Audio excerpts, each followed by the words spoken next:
Good morning, everyone, and welcome to another podcast today with The Way Forward. We are honored and privileged today to have Cydney Hughes. Cydney is the founding CEO of the Colorado Career Academy. She is a subject matter expert when it comes to personalities and with emotional intelligence.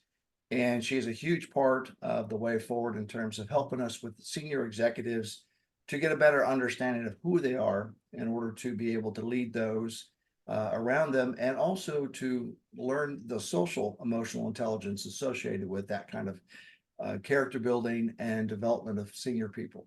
And so, Cydney, with that, I'd like to say welcome, and please tell us a little bit more about yourself. Yeah, thanks for having me. So yes, currently I'm the founder and CEO of the Colorado Career Academy. I live in Denver, Colorado. Most of my background has been in higher education, kind of bounced around to a few different areas, but I really found my niche in the career space. So the Colorado Career Academy is where I work with individuals. I do individual career coaching, and I also work with organizations and teams really focused on career alignment. So my thing, I guess, with career alignment is really around helping people identify what it is that makes them feel motivated, engaged, what makes them get out of bed in the morning. And a lot of times that comes down to your personality, your strengths, that kind of your interests, your values, etc. And so I really enjoy being able to work in different types of settings and apply the tools and the resources that I use on a daily basis to help people learn more about themselves, and really get to figure out what it is that drives them. So clearly, everything that you teach, you have gone through yourself. I Yeah. mean, you appear to be the exact person that you've outlined as your client. And so, what was the motivation? Why not be this career W-2 working mom? The whole thing that we all believe coming out of college and in the workspace that's the way it has to be. What is it that helped talk you into personally breaking out and trying to do this on your own? Yeah, I mean, I definitely tried the full-time, going in 9 to 5 type of thing. And I did that for a long time. And I think for anybody, as you get older, you learn more about yourself as you go through things. You try out different types of careers, you work in different environments, you operate on different types of teams, and you learn more through each of those experiences about what is engaging, what you like, what you don't like, how you prefer to operate. And so, like a good example is I love the Myers-Briggs type indicator assessment, and I've done it, I don't know, so much too many times in my lifetime. But I remember the first couple of times I did it, it always told me I was supposed to be an accountant, and I am the worst person at math. I am horrible at math. And so every time I got that, I always just felt this nagging guilt, like, why am I not better at math? Why can't I be an accountant? This test is telling me that I'm supposed to do this. And I was annoyed at that, really. And so I kept kind of trying different things. And then I finally got to this point in my life where I was like, well, I'm not supposed to be an accountant. I had tried a job, kind of in higher education, and I really started to dive into the career space. And I found out, like, well, I'm not supposed to be an accountant. I love working with people. It's just how I work with people that needs to be different. And so I started to choose, how many clients I took and how I interacted with those clients and what I did with them. And that shifted the narrative for me to figure out, what do I want to choose?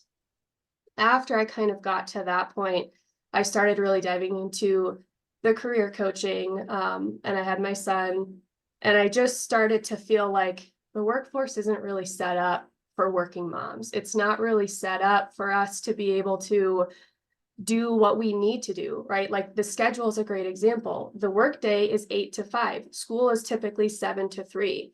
And so for me, I worked in downtown Denver for quite a few years, and I would drop my son off at daycare at 7 so that I could make it to work by 8:15, 8:30. And then I would have to change off with my husband and make sure he could pick him up because I couldn't get home by the time daycare, closed. So it just wasn't quite set up for me to feel like I could be successful in that environment. And that was really what kind of catapulted me into, like, well, I think I can make this work. I know what I want. I know what drives and motivates me. I love doing this work. I just need to change the environment. And Yep. so that's what I love doing with the Colorado Career Academy is I help other people figure out what that looks like for them. Um, and I think kind of an interesting note is like in 2023, there were 150,000 women-owned startups that started in 2023, which tells you like there's so many other moms that are in the same place. They're Yeah. in this like it's not working for me anymore. It's not set up. And so that's one of my goals is just to be able to help target those individuals to figure out like what is it that you want to do and how do we get there. Well, okay, so I'm gonna pull this thread. I got 1,000 questions about what you said about Myers-Briggs, but let me pull this thread. So what, I mean, it's got to be terrifying. It's got to be scary to make that leap. How did you deal with that? What, I mean, what was the process you went to internally using the skills that you have and the certifications you have? You know, you're probably better prepared than most to make this leap. How did you do it? Can you give us an idea? I mean, I'm a big networking person. So I'm always like the communication, the relationships, the community around you, I think is invaluable in anything, but especially this process for me. So it started first with just talking with people. Like, the idea kind of hit of like, okay, maybe I could do this in my business. Maybe I could do this on my own. Maybe I don't have to work in this, kind of structured setting as much.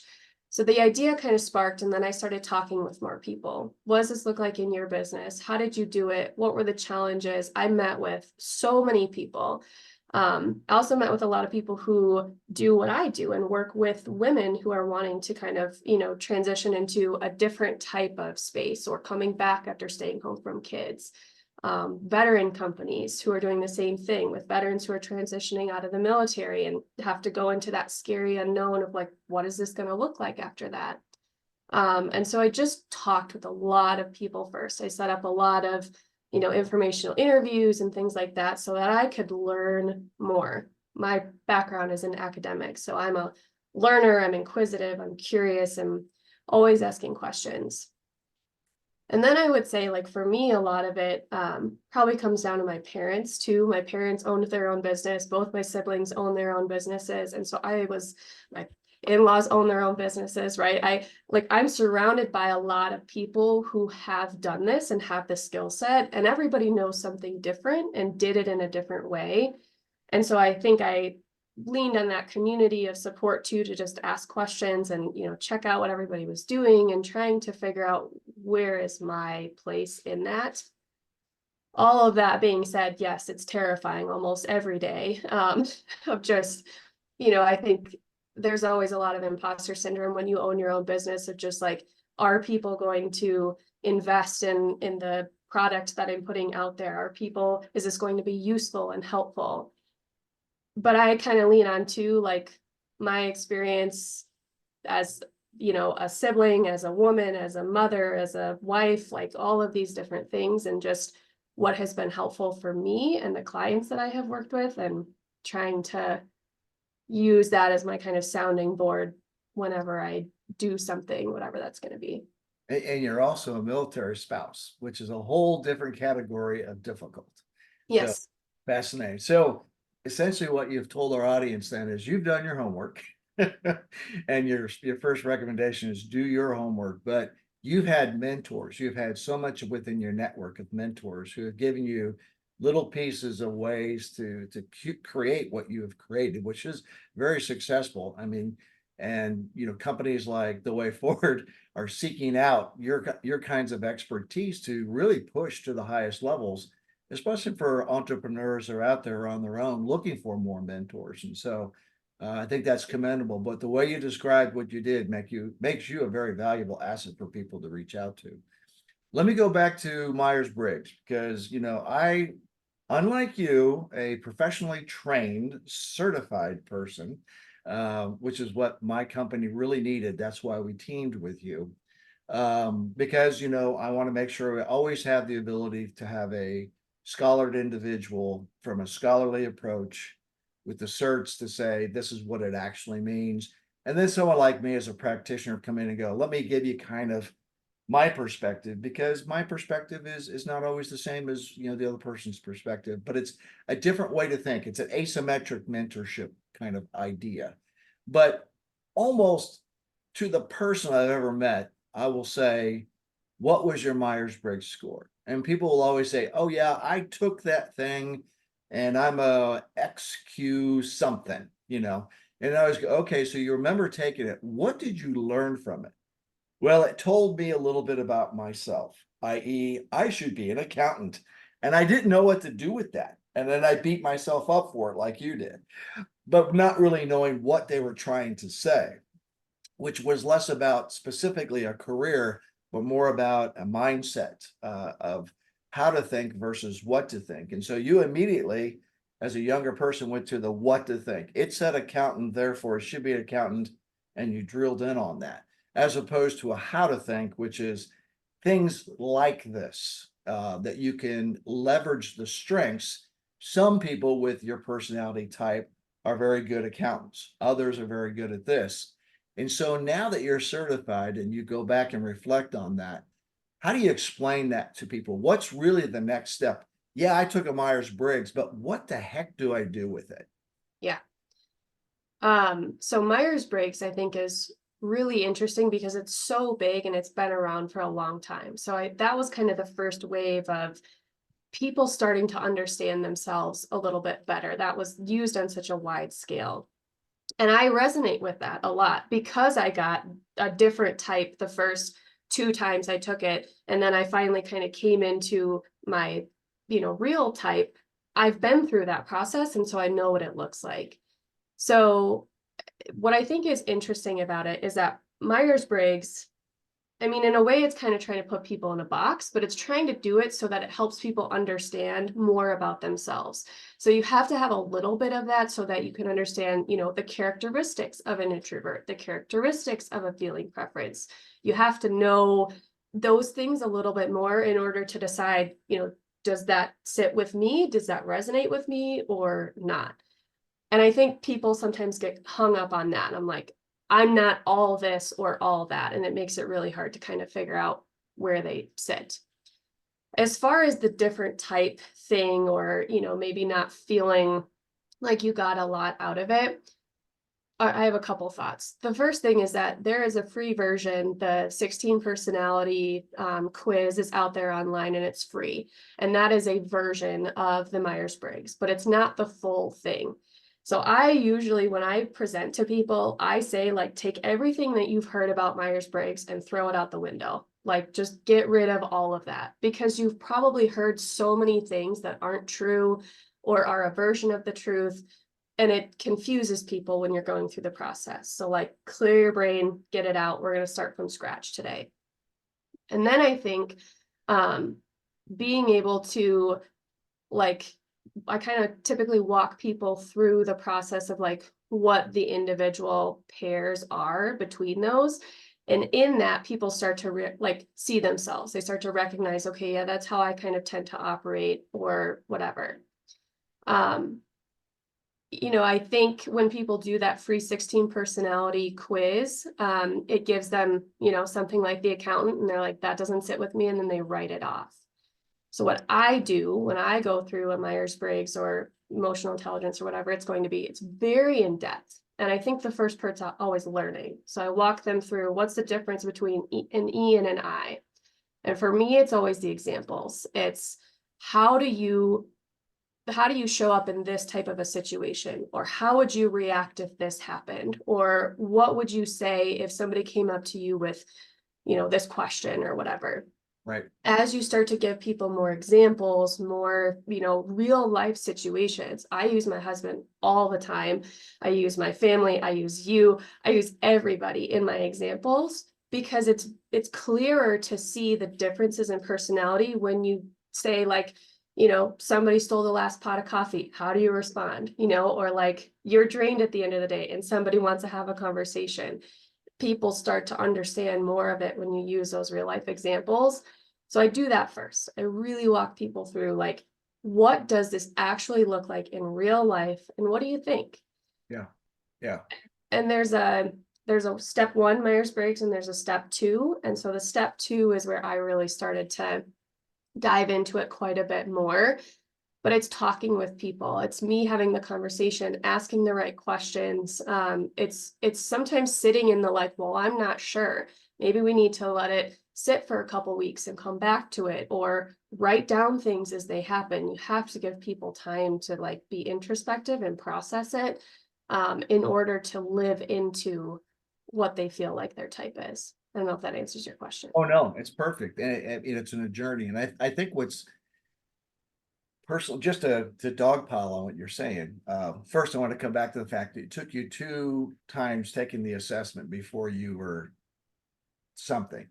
I have a theory about that, and I'll come back to that in a second. But everything you're describing, because it ties in very nicely to emotional intelligence, which is your other certification, which clearly you became so self-aware in the process of certifying within Myers-Briggs, and then figuring out how to personalize it and how to add the vignettes or the storytelling to it, which makes it easier for somebody to reflect and think about themselves and figure out more about themselves, which is that first step in emotional intelligence, which is self-awareness. And to me, that, that's like, if you can't get to self-awareness, all the rest of the things as a leader that you have to do are challenging at best. I mean, if not insurmountable in some cases, especially for those you're put in charge of. If the boss, if she doesn't know herself, if she doesn't truly understand how to be empathetic and to interact with me and to communicate and self-reflect and understand self-regulation in the times of crisis, I just don't want to work for that person because I'm not so confident in all that myself. And so the leader, the more self-aware they are, not just me, but my personal opinion, how can you be in charge? And so I think that's critical. But to do all this, you have to be very honest with yourself. And so back to pulling the thread on, it took you a couple of times to actually start thinking about yourself. Let me just ask you a question, because I don't want to put words in your mouth, but did you take it honestly the first time? Or did you feel like you should answer questions a certain way based upon the environment in which you grew up? So, and I think that's a hard thing for people, is that when you take the assessment, for me, it was hard because I was work life, personal life. Yeah. I felt totally different in those environments. And so I typically answered on my work life and not as much on my personal. So do you answer as one life, or do you still keep them separate and distinct? So I answer as one now, but I think kind of where you were going with your question is I don't know that I fully got into what I call career alignment until just a couple of years ago. I don't think I found that until I really started diving into all this stuff. And then it was like, oh my God, yeah, this makes total sense. So I think where I was at that point in my life, Myers-Briggs would probably disagree because they say your type is always your type. But I felt like I was operating more in that kind of previous type. But now, like what I do, how I interact with people, my mannerisms, my personality, I think I grew into where I was supposed to be because I started to find more of that career alignment. Yeah. And I love it. Cydney, are you extroverted or introverted? I'm very introverted. Yeah. And I don't want to make any assumptions, but the way you answered my question, which was, I think where you're going with the question is, which is, I think where the test is going is either home or work, and in my practitioner experience of doing Myers-Briggs, there's always, I mean, routinely an introvert will say, well, which person do you want me to be? And my answer always is be who you actually are. Be completely 100% honest of who you are. And then acknowledge that work person, those are skills and coping mechanisms and things that you've developed to be a different person at work. And being self-aware to understand that is important. So take the assessment as who you really are, and then figure out what are the strengths and weaknesses of this when I go out into the world, whether it's an entrepreneur or whether I'm going to be in a W-2 job in a workplace in charge or subordinated to the system, is to understand who you are and then figure out what skills do I need over there and emphasize those skills. But understand this, and this is where we get into the work environment, is that if you're pretending, I say pretending, if you're adapting yourself to the work environment, there's reasons for that, good and bad, that the environment of the leader who's there, trying to understand who you really are and what really motivates with you. And as an extrovert, as a boss, I had to learn that because you don't come across as an introvert on this video. You're very confident. You're very outspoken. You're very well versed. You don't look shy. All those things that people like me think an introvert is. You're coming right at me with answers. You're not even pausing. You boom boom boom. And so an extrovert who is very, we have the hardest time being more self-aware than an introvert, in my personal opinion.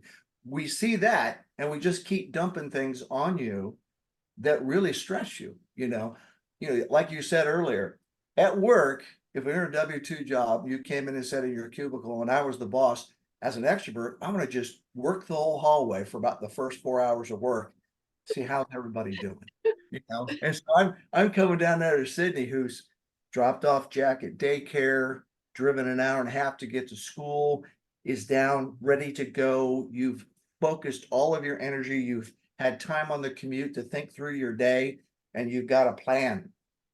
Okay. And then you sit down and you're executing your plan. And then here comes Chris. What do I do to you? I mean, am I motivating you that the boss is taking time to come down and say, how's it going? Did you see there's going to be a rainstorm this afternoon? Did you see that wreck on I-80? What does that do to you emotionally? Yeah, I have a couple of thoughts, but I mean, for me, it's like, okay, I better turn it on because I'm gonna have to have this conversation. So I need to, yeah. And can I ask real quick, when you turn it on, what does that do to your plan? And what does that do to your energy level? And so I think that's part of my Myers-Briggs too, is like I have a judging preference, which means that I am very calculated in all the things that I do. So before I even come in for the day, my whole day is planned out. Spending 4 hours going down the hall is like cutting out half my day of things and I'm like that at home too. So it's like I come in at 8 or whatever, I leave at 5 and I got the whole day planned out. So you coming in is like, okay, I have to do this because boss is coming in to talk to me. So I need to tell him, I need to have this conversation and shoot the shit or whatever. But it's diving into time that I had allocated for something else. Right. And what does that do to you emotionally when I'm suddenly stealing your plan? Yeah, it drains me.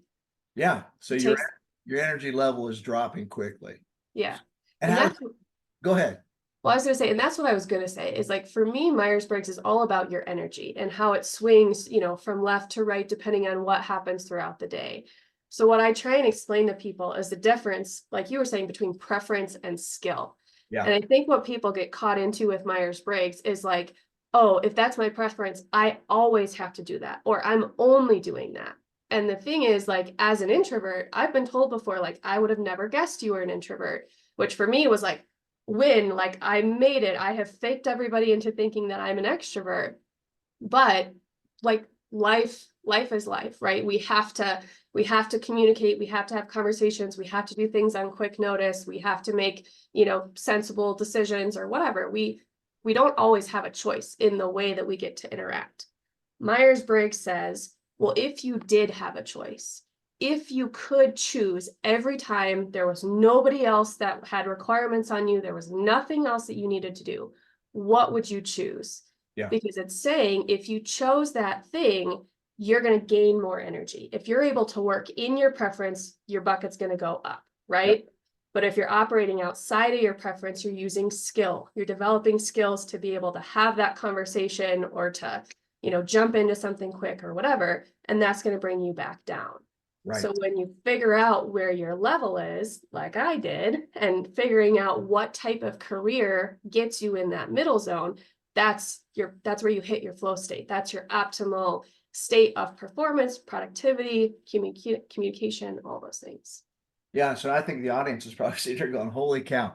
So we're talking about finding a job that puts me in that sweet spot of what I really thrive at doing.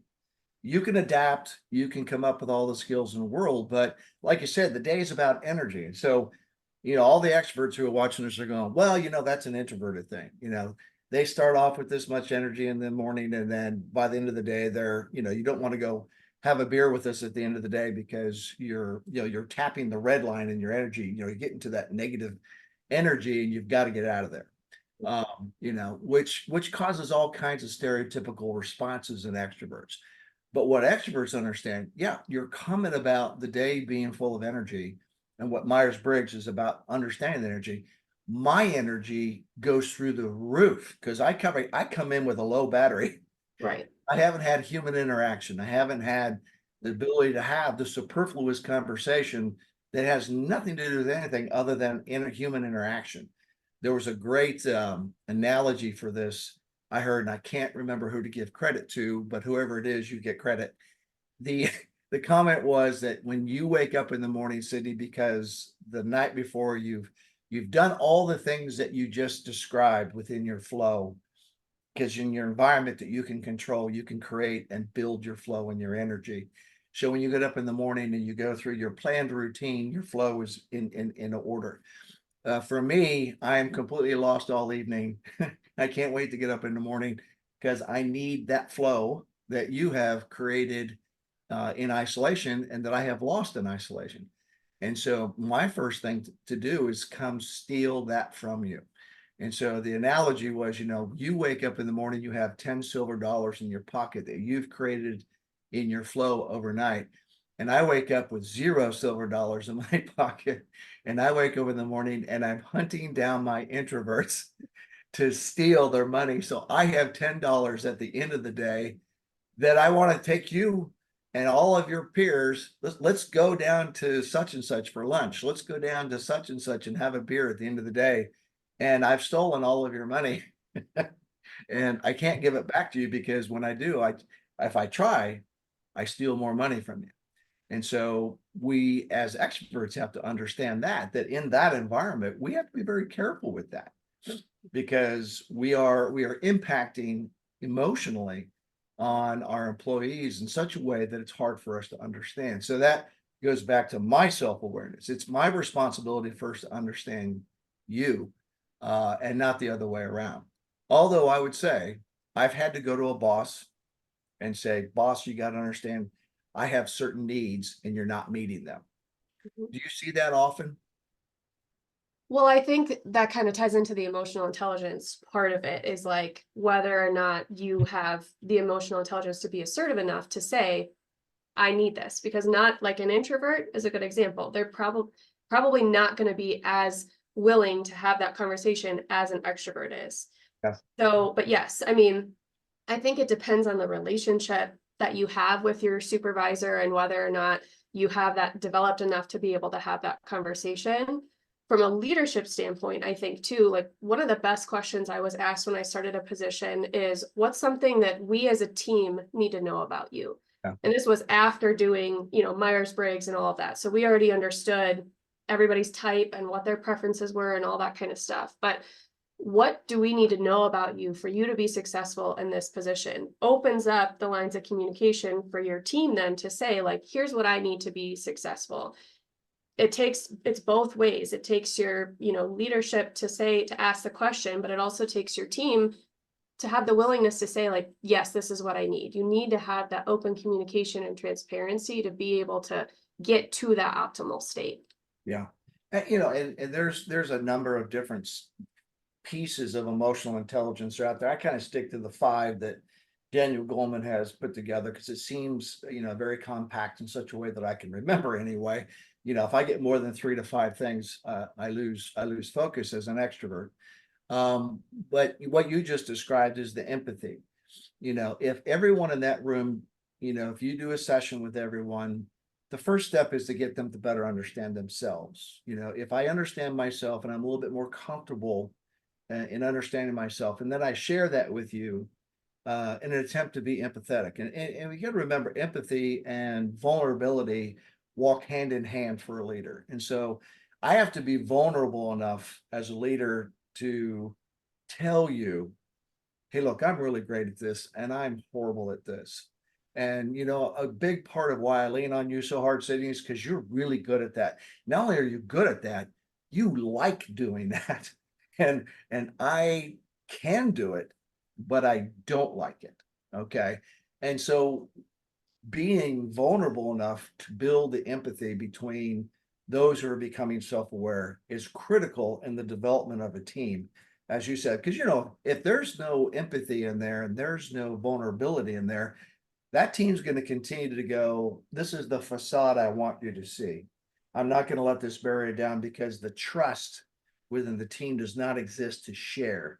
Because what you're getting to is, the connective tissue, if you would, between self-awareness and social awareness, or social intelligence, is that empathetic, vulnerable connectivity. And so when you work with clients on that, what are some of the best practices or ideas or vignettes that you've seen that the audience could help pull that together? You talked about the group. Are there other ways, or are there other examples within the group? I think for me, like anytime I'm working with a group, the part that is the most invaluable is each other's stories and listening to each other talk about what they've seen show up, or how they operate in their emotional intelligence. Because you're definitely right. Like there is a fine line between empathy and vulnerability, and trying to figure out how you walk that. And emotional intelligence is really interesting because in my experience, I usually have to convince people into like, this is important. You need to be able to talk about this. But I think there's a generational difference there too, of like, we didn't really used to talk about emotions in the workplace. We didn't really have conversations about like, you should be being empathetic, or you should be asking these types of questions. But as we're seeing all these younger generations come in, they're like, we need this. We won't operate without this. And so you're having this kind of clash, and that transparency, that communication, that empathy is what kind of brings people together. Um, as far as like, I do the same thing with emotional intelligence as I do with Myers-Briggs. Personal experience, stories of like what this looks like in the real world, how this shows up, especially, something like how you make decisions and whether or not your emotions kind of play into that, or your impulse control, right? I like to talk about, stories of like when we got our dog, or a fight that I got into with my husband, or something like that, using those stories of here's what it looked like, here's what your emotional intelligence was going through as you were kind of working through that, and then asking the audience, what about you? Does anyone else have anything that they want to share? Or what type of, situations have you been put in? Yeah. So I try to break people up, especially with emotional intelligence, into smaller groups, because I find that when you're smaller, it's a little bit more intimate, and you can have those roundtable discussions or whatever it might be. People start to open up, they start to share, and that empathy in the room starts to grow. Yeah, and that empathy and that trust is is huge when it comes to this.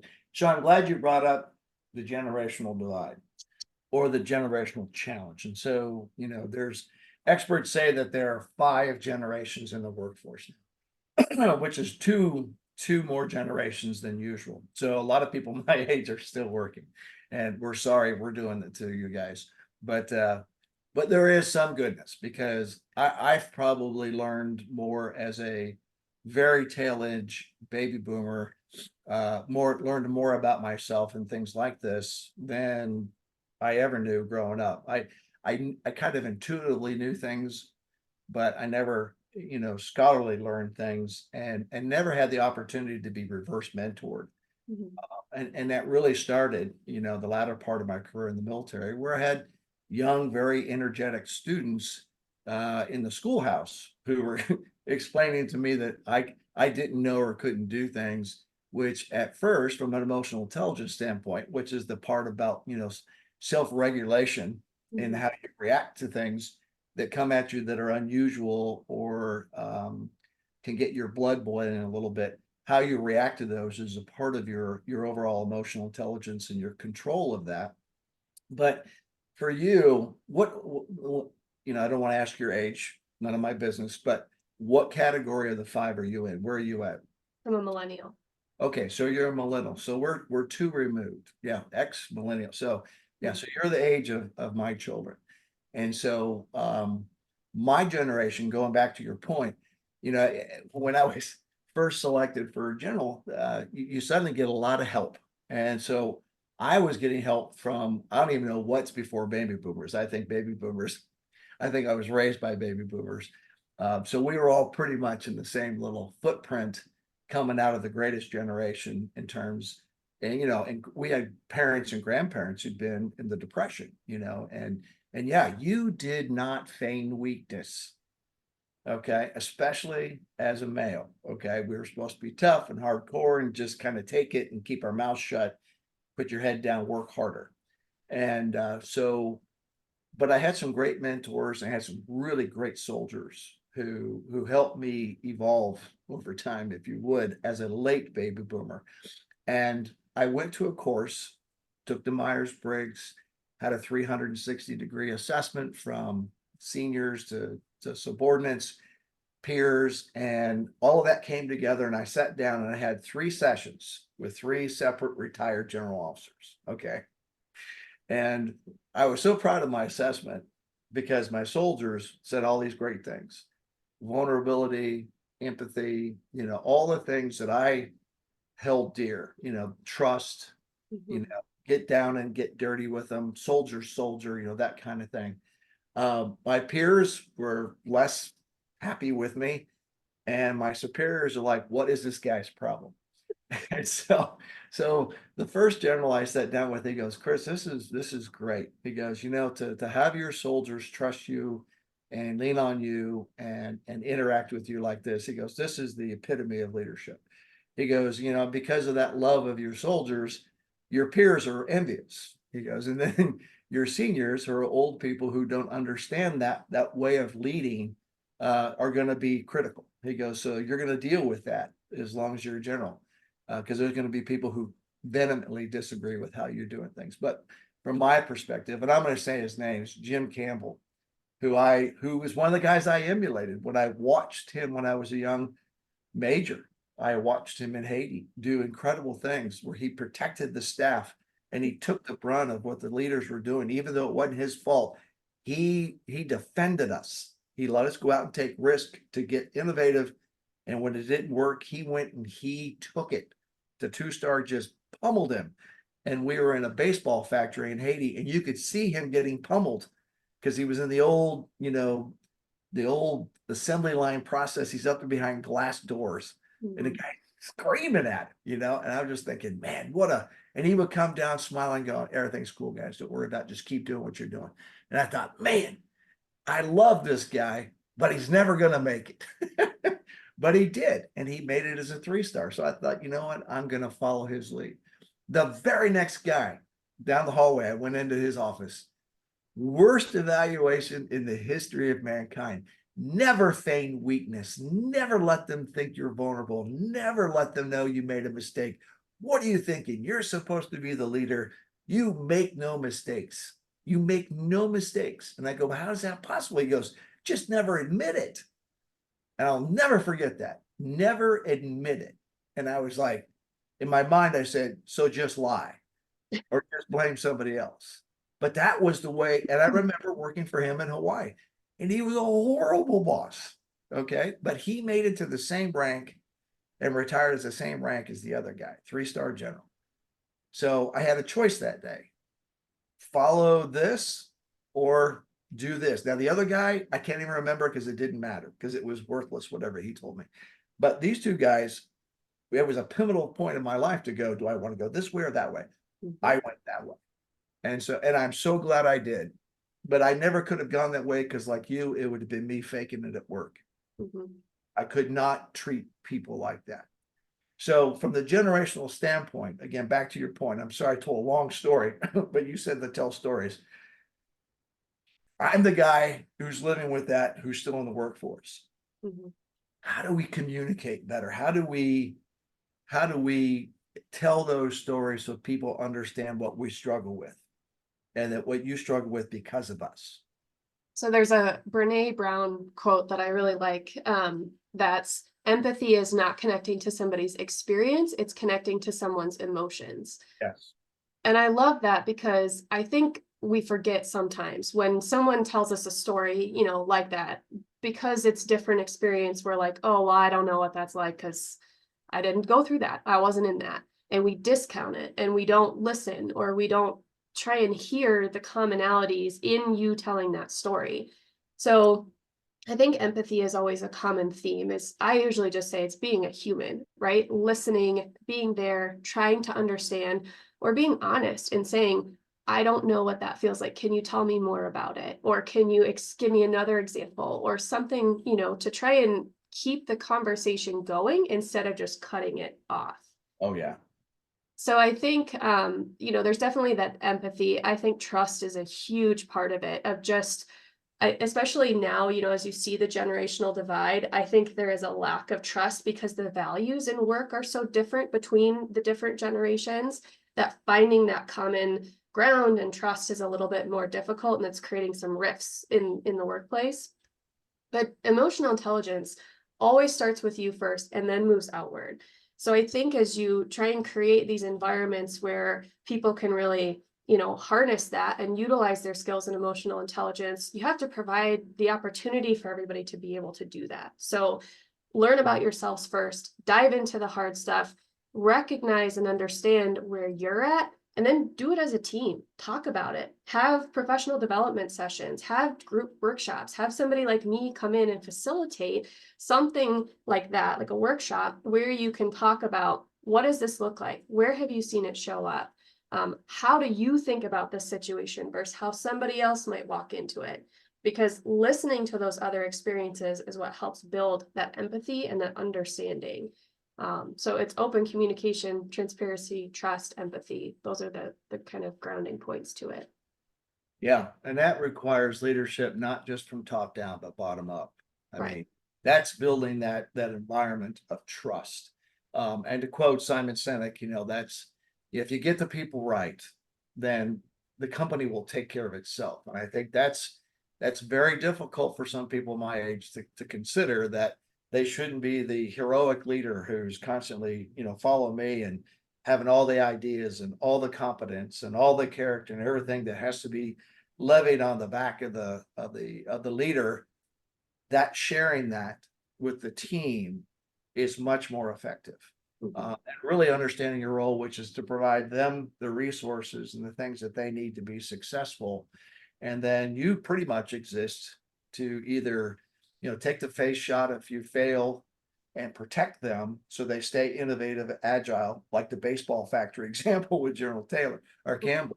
Or if something great happens, again, turn to the team and give them credit. Mhm. That doesn't steal anything from you as the leader. I mean, I think if anything, it shows your character. And I think where the great thing that I've heard in the last maybe 10 years is accepting character as more important than competence. Mhm. Character takes years to develop. Competence, I can read a book tonight and know how to, put together a dry erase board. It's a significant emotional event for me. But I would like to go to asking you this question. So when you and I do workshops together and we try to bring all this together to get a group to interact and be trusted, and have enough trust to really talk about this.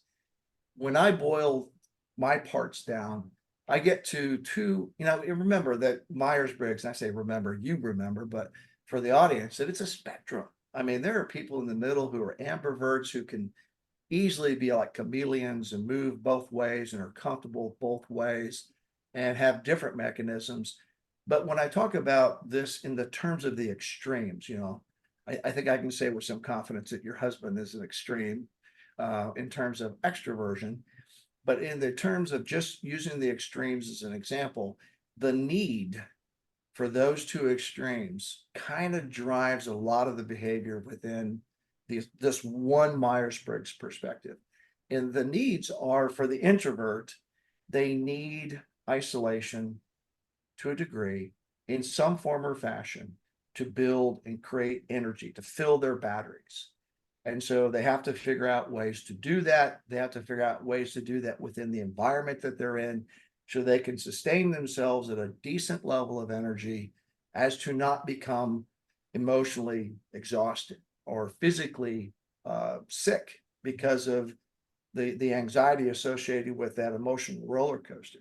So the need for isolation, for me not to bother you in the morning and let you execute your plan at work, is critical for me as an extrovert to understand that about you.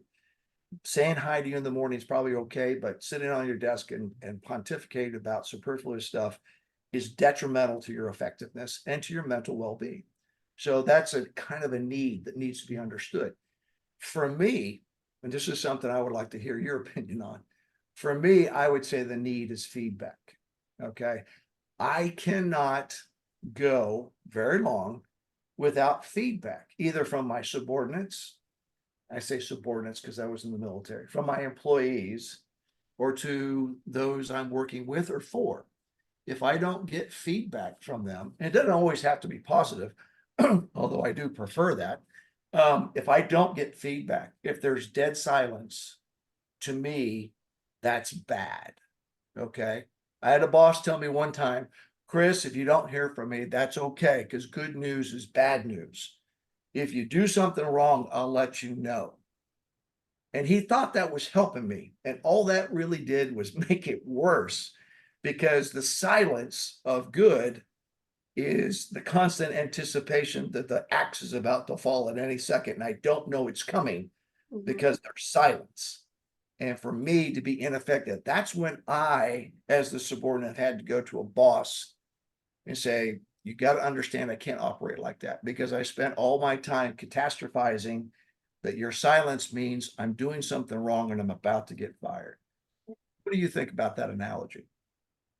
Yeah, I mean, it's different for everybody, right? It's different for introverts versus extroverts and feeling versus thinking and whatever. So I think it's, for me, I also think of there's certain places where I make certain decisions. So like, to use a different example, thinking and feeling. You can make decisions with your head versus with your heart. I have a feeling preference. So for me, there has to be an area in my life where I get to make feeling decisions, where I don't necessarily always have to bring the logic into it or the analytics.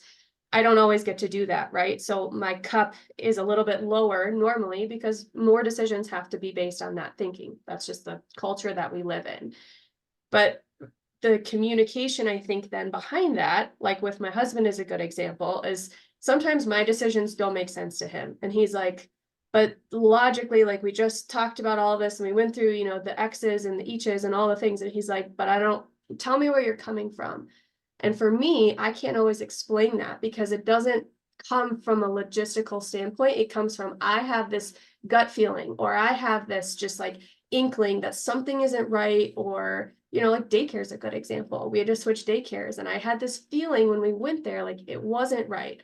Logically, it made sense. So we did it anyways. And it's those kinds of things where you're like, okay, well, I learned in that process, I should have trusted my gut.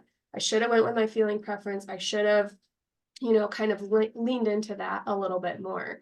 So I think it's finding those places, it's learning from the decisions and the actions that you've taken. It's advocating for, I need this, I need to be able to do this. If it's introversion, that's usually, blocking your calendar or making sure you've got time to go for a walk or read a book or something like that. So I think, when I'm talking with people about it, it's usually, let's first understand it. And then let's talk about you specifically. What does this look like? Like, let's think about your day to day. Let's think about your communication with a supervisor, in your relationships with your family. What do you need to communicate to tell them this is what you need to be successful? So that's perfect example. And I'm going to just be methodical for a second. And so when we teach the way forward, we teach how to do decision matrices. And we talk a lot about, you can come up with different options, and the options are all to solve some sort of issue or to create some sort of an opportunity. But the criteria that you use, we're taught to use very logical criteria.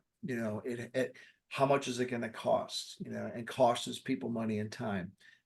How fast can we get it? Ease of implementation. So we go through all of the very logical things that lead us to picking a course of action or an opportunity.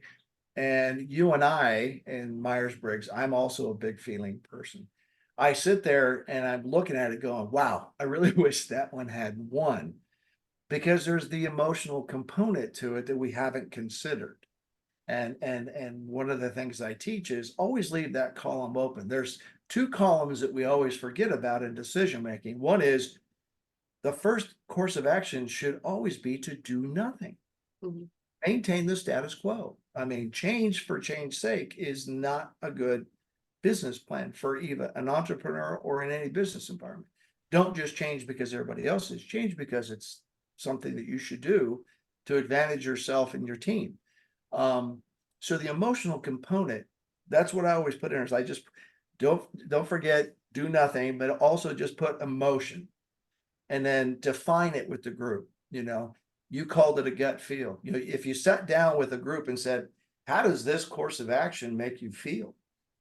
And just like being an entrepreneur, starting your business, I'm sure the emotional piece of this for you was, if one of the courses of action was stay in the job you're in, you've got continuity of, progression, possibility for, promotion, consistency of income that's not disrupted. You got the medical stuff, the daycare is already set. You go through all that, but over here, you absolutely hate going to work in the morning.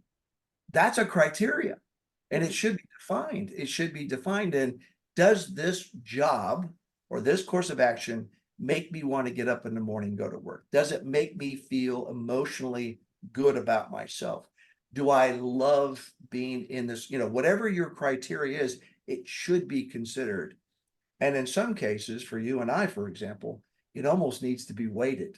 Mhm. Okay. Because again, the perfect course of action through logic will make us miserable. And is that important? Because the emotional component leads to the next component always is on a scale of 1 to 5, where will my wellness be in this course of action? Mhm.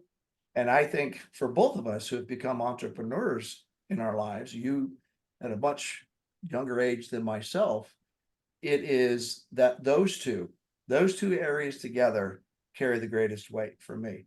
Mhm. The income, all these things are nice, and all these different courses of action are nice and logically sound. But Mhm. so the emotional component of this, I think, like you said, is more prevalent now in leadership and in terms of personal leadership and with business than it ever has, at least in my readings to date. And I think it's interesting too that you bring up the decision-making matrix, because that's a very much a thinking, logistical, analytical way of making decisions. But if I use that, I tend to add the emotion into it too somewhere, if it's a column or if it's like how I weight things or whatever. But I also do kind of a like opposite to that. I think decision making matrix is good for that thinking preference. For feeling, I have one that's called a decision space activity, where it's basically a big circle and you write whatever the categories are, the things that you're considering, your variables, and then you draw a circle around it, and you just, however big your circles are, you give them different weight based on how you feel about them. But it allows you to take in the emotions, how you feel about it, what kind of weight it has in that decision. And I think that sometimes I try and like parse that out with people. Which way do you tend to make decisions? Or I ask things like, when's the last time you had to make a big purchase? Or when's the last time you had to decide if you were going to take a trip or something like that? How did you go through that process? And then we can kind of figure out which way is going to be better to make whatever this next career decision is going to be. Yeah. And I think a lot of people use the decision matrix from a logical standpoint, because what you're taught early on is be careful not to let emotion drive all your decisions, because it can, without the discipline, cause you to make some bad decisions. Car buying for young people is, well, at least from my generation. My generation was all about the first car. It was all about the first car you could not afford. But it was also, is it a muscle car? Is it red? It was all the emotional components of your first car, and the cost, the insurance, all the elements of logic went out the window, because, you come out of school and you're not taught how to think, you're taught what to think when you're in school. Mhm. I think the best analogy I've heard lately from Dr. DeGrasse, who's, the astrophysicist, he has some of the great little snippets out there I like to use, because he talks about, he said, he talks about how when at school we're taught black and white, A and B, right and wrong. There's no deviation until all of a sudden they throw you out in the real world and you go, wait a minute, what's the answer to this test? Because and I can't fail. You're terrified at taking any risk. And he talks about the word cat. He said, so when you're in school, you're taught, you take a test and the spelling test says, how do you spell cat? And he goes, you write CAT and you get the check and you're 100% correct. If you write KAT, you're 100% wrong. If you write XYZ, you're the same 100% wrong. KAT and XYZ are 100% equal in wrong, and CAT is right.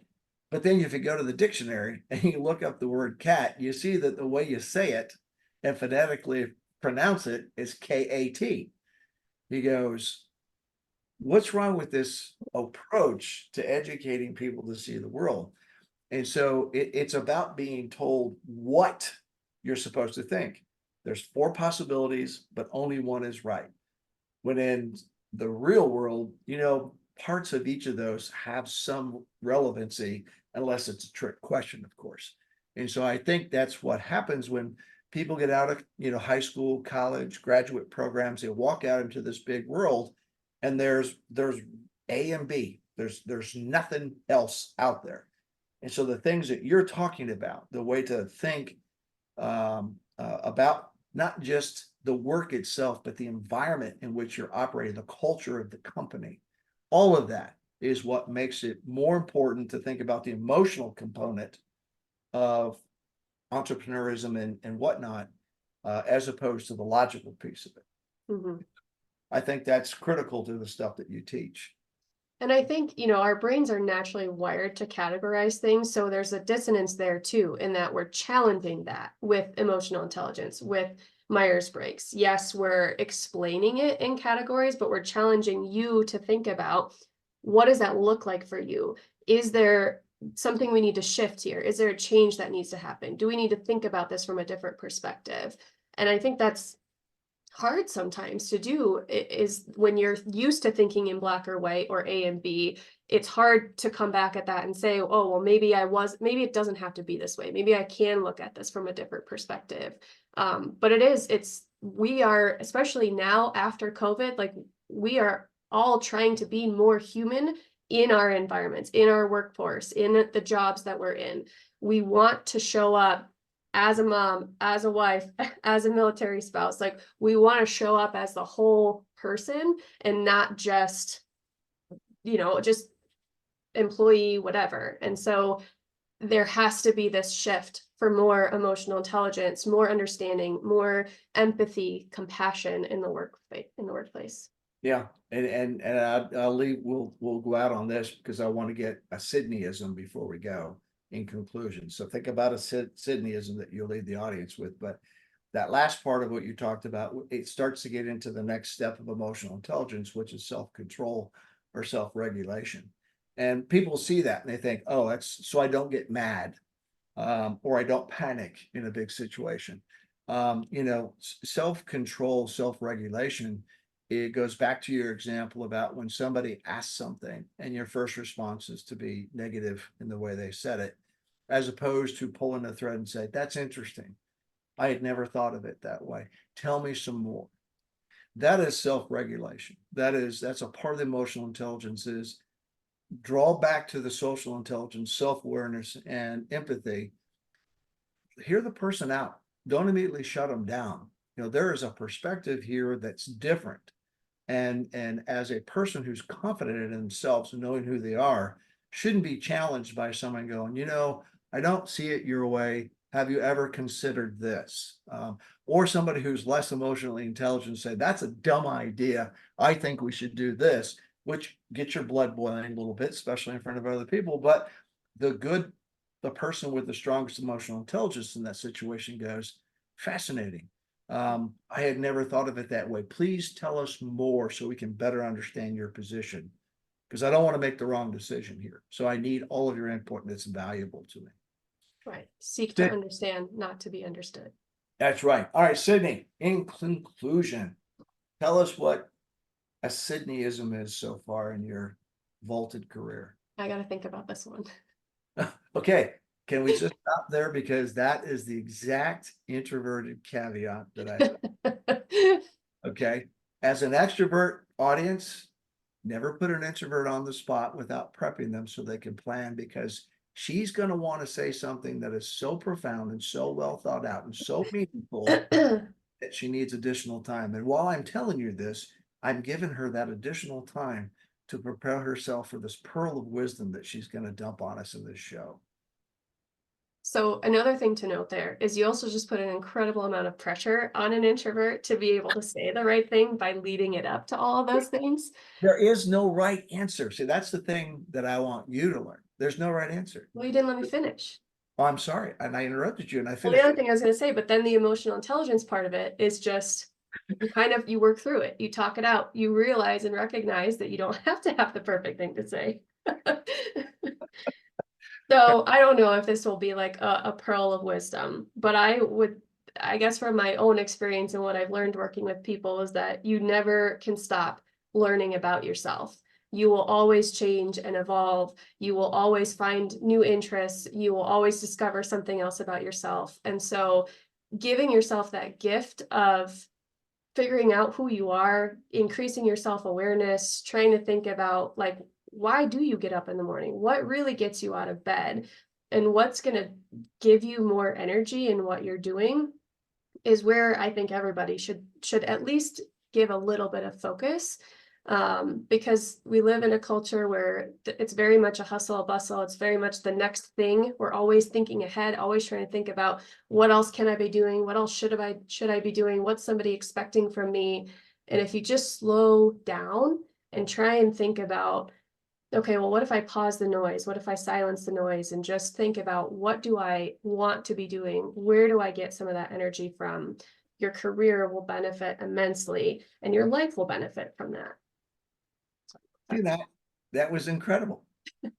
And what I learned from that was I need to slow down and stop and keep learning, because I have not learned enough to be emotionally savvy enough to let you finish your sentence. So, But we're not ever perfect either. You learn from your experiences. So, but that's the point. Our audience and our clients are self-aware enough to understand that, and hopefully somebody who's watching this who thinks they don't need constant development and growth will think about it and potentially seek us out to help them with that, to get to another level of self-awareness and understanding and proficiency in whatever their chosen profession is.